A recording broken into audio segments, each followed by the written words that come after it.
গণহত্যার সাথে আওয়ামী লীগের সরাসরি সম্পৃক্ততা পাওয়া গেছে। শেখ হাসিনা নিজে অর্ডার দিয়েছেন এবং আওয়ামী লীগ সিদ্ধান্তক্রমে ঢাকা বিশ্ববিদ্যালয়ের ছাত্রদের উপর আক্রমণ করেছে এবং সারা দেশে ছাত্রলীগ যুবলীগকে লেলিয়ে দিয়েছে। জনগণ চেয়েছে বলেই তো শেখ হাসিনাকে পালিয়ে যেতে হয়েছে।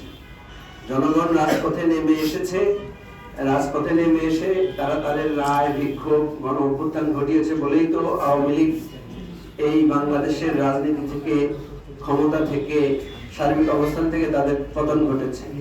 সুতরাং যদি মনে হয় যে জনগণ আবার চাইতে হবে, সে চাওয়াটা কিভাবে চাইবে? সে চাওয়ার দুইটা পথ হতে পারে।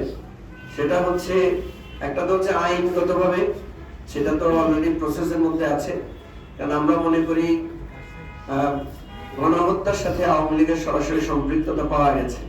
শেখ হাসিনা নিজে অর্ডার দিয়েছেন এবং আওয়ামী লীগ সিদ্ধান্তক্রমে ঢাকা বিশ্ববিদ্যালয়ের ছাত্রদের উপর আক্রমণ করেছে এবং সারা দেশে ছাত্রলীগ যুবলীগকে লেলিয়ে দিয়েছে। তো এটা একদম ওপেন সিক্রেট এবং এর অনেক ডকুমেন্টারি এভিডেন্স আছে। আওয়ামী লীগ দলীয়ভাবে একটা গণহত্যাকারী দল, একটা মানবতা বিরোধী অপরাধে জড়িত একটা দল। এই ধরনের দল সারা পৃথিবীতে নিষিদ্ধ আছে।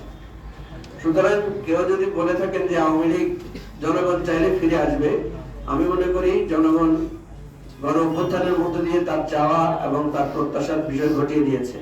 যদি সেরকম আবার চাওয়ার কারো আকাঙ্ক্ষা থাকে, তাহলে আবার আরেকটা গণ অভ্যুত্থান হবে। আমার মনে হয় সেটা নিয়ে কারো কোনো বিতর্ক থাকবে না।